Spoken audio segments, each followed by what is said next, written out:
Hi, you're listening to I Am a Pain Patient with Marianne. We're back, and I'm in a swivel chair. Aren't you guys so excited about this?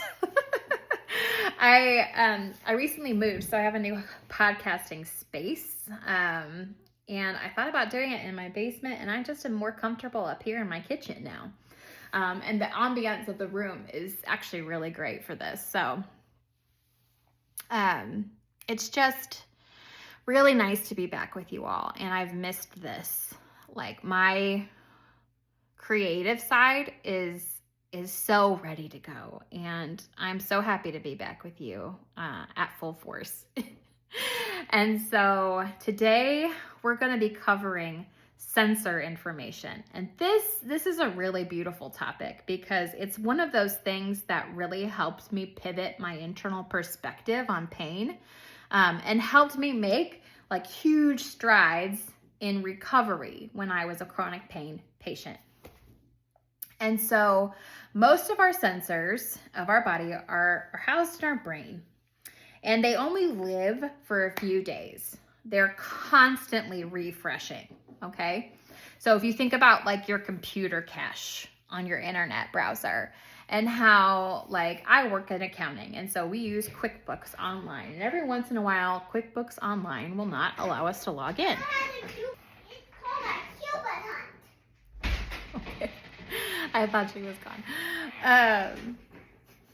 So sensors only live for a few days, and they're constantly refreshing. So if we think about our computer cache, I'm an accountant. I work with QuickBooks Online, and every once in a while, QuickBooks just won't load. And the reason why is that our cache is too clogged up, and you have to clear your cache and your cookies in order to get into QuickBooks. So I want you to think about sensor information and sensors in your body like a cache. Okay, it's something that you need to refresh. And you can refresh it intentionally just by pivoting your internal perspective on that input that you are receiving into your nervous system, okay? So these sensors are constantly changing based on your environment, okay? So for instance, I'm gonna go back to my chronic pain story, which I had a whiplash injury that is classified as soft tissue damage and ought to have healed all the way, or as much as it was going to, in 10 to 13 weeks. But my pain persisted. Why did it persist? It persisted because my body was in fight or flight mode. My mother was diagnosed initially with cancer at that time. She had ovarian cancer, stage 1. It's very rare to catch it at stage 1. So we're so grateful that she beat ovarian cancer back in 2012. And, but at the same time, I didn't know how that was going to end. I didn't know how that was going to turn out. I was in a job that wasn't fulfilling. I was still trying to figure out my life, like, who am I? What am I doing here? All the things. So there's a lot of existential angst at that time. And so I leaned in, like, my whole nervous system was in fight or flight mode after that accident. And so it didn't lean itself into healing and prospering. So it lent itself into sending the pain signal over and over again because my body couldn't figure out why I was still in fight or flight mode. So it's like, well, then send the pain signal. That's the only thing that will get through to this girl is the pain signal. And they're right. My nervous system is 100% right. It's the most advanced protective system of your body. So your brain, it can increase or decrease your sensor production to promote health and wellness. And here's the type of sensors that it's thinking about, okay, that you should be thinking about when we're going through this. Temperature. Do you have more pain in cold temperatures like I do? Or warmer temperatures maybe flare you up too? I recently came across a gentleman who every morning does an ice dip, and he is an ex-Marine, and that process of like intentionally stepping into an ice bath, for him, it grounds him in the present moment, allows him to focus on his breathing, and really just sets him up for mental strength for the rest of the day. And I just thought that was fascinating. I don't think I could ever do that because For myself, cold temperatures flare my neck pain up. But I mean, when I did research, you could put a sweatshirt on and do it, and that way you keep your torso a little warmer. I'd probably have to have a scarf and a hat. I'd be a high maintenance ice dipper. I'll tell you that much. But it can be a way of resetting those sensors in your body. Just being really intentional with how you approach temperature. I'm really intentional with how I approach temperature at night when I'm sleeping, because when I go to bed, I'm cold. And when I wake up in the night, I'm hot, okay? And so I have this system where I've got a little, like a weighted blanket and a warm blanket. And the heated blanket warms up the weighted blanket before I get in bed. I get rid of the heated blanket because at a certain point in the night, it's not going to be good for me. And then I have that warm feeling that I need to just pass out. But then in the middle of the night, by the time I feel warmer or hot, I don't need the heat and I don't have it. So you just have to really be intentional about your triggers, about how your body interacts with these things. And so that's my story with temperature. Stress. Let's talk about cortisol. You guys know how much I love talking about cortisol. So stress, when you're in things that your nervous system picks up as fight or flight situations, the hormone cortisol is going to flood your system. So if your body senses that you're in fight or flight mode, it's going to flood you with cortisol, okay? And we've gone over before what the symptoms are of living your life at increased levels of cortisol. Now, in my previous episode here, I talked about the season that I've been through, and that has been another season in my life that was persistently stressful.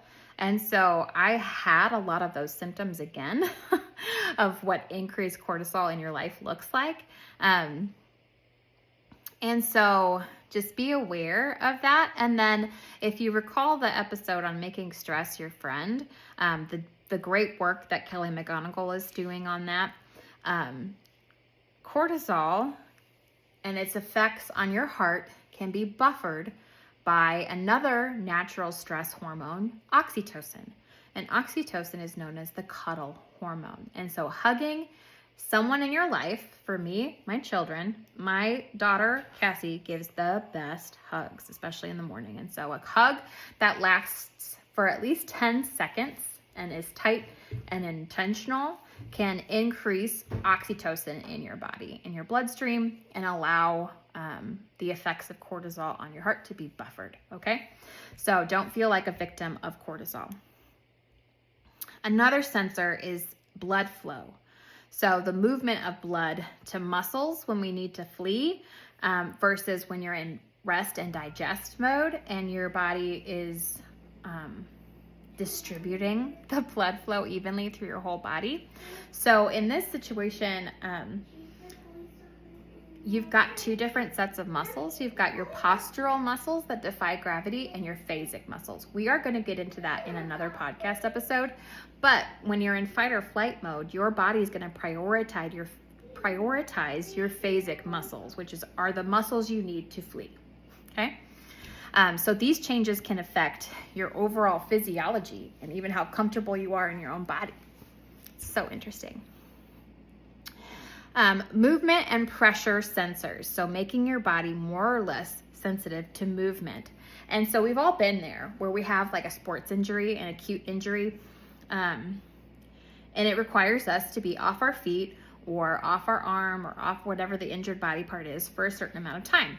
Those acute injuries, they need that lack of movement and pressure in order to be well again, because your nervous system is sending all of those sensors around the broken limb or whatever it is in order to ensure that it heals properly. And so please listen to your body if it's feeling sensitive to movement or pressure. But if you're a chronic pain patient like me, I was feeling sensitive to movement. And so at the beginning of my story, I would live my life in bed essentially. So I went to bed, got up, walked to my workplace, which was nearby, did my workday. By about noon, I was just totally fatigued. I would, at the end of my workday, walk home, and then I would go back to bed. Like I had a very stagnant life, just because movement flared me up. And so being able to pivot my perspective on movement and say to myself, instead of movement causes me pain, I can say my nervous system loves space, blood flow, and movement. Hey, Mom, this is the, Hey, Valerie, you gotta be quiet, hon. the blue thing from the movie. It was... You know what? Life is live and unrehearsed sometimes at this house, and you know that. We're still, Valerie's over here enjoying summer and taking a little break. But she's got headphones on, so she doesn't know how loud she's being. Anyway, so movement and pressure. So if you can retrain your brain to think of movement as helpful, that can really stem the tide of some of those negative side effects that you're living with.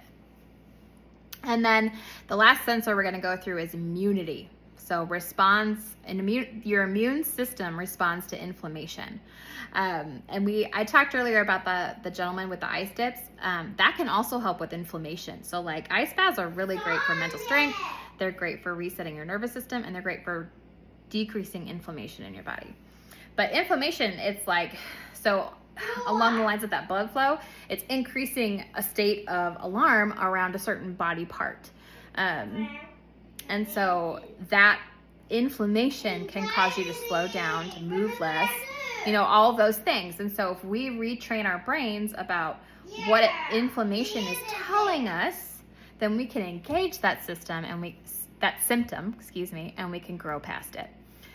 So that is sensor information. Now, the most important thing that I want to revisit at the end of this, now that we've talked through all of the sensors, is that your sensors in your body refresh every few days. Every few days, okay? And so right along the lines of when we talked about pruning, and that the fact that your body and your brain wants to get as fast as it can at protecting you, we can use this sensor information and the fact that it refreshes every 3 days as something that's also going to allow us to desensitize our nervous systems, okay? And so this... Sorry. So these sensors that are replaced every few days, you could say to yourself, this is a new day. There are new sensors, because literally every day there's a sensor retiring and a new sensor is taking its place. I have an opportunity to change my perspective on the sensory information that my body is receiving.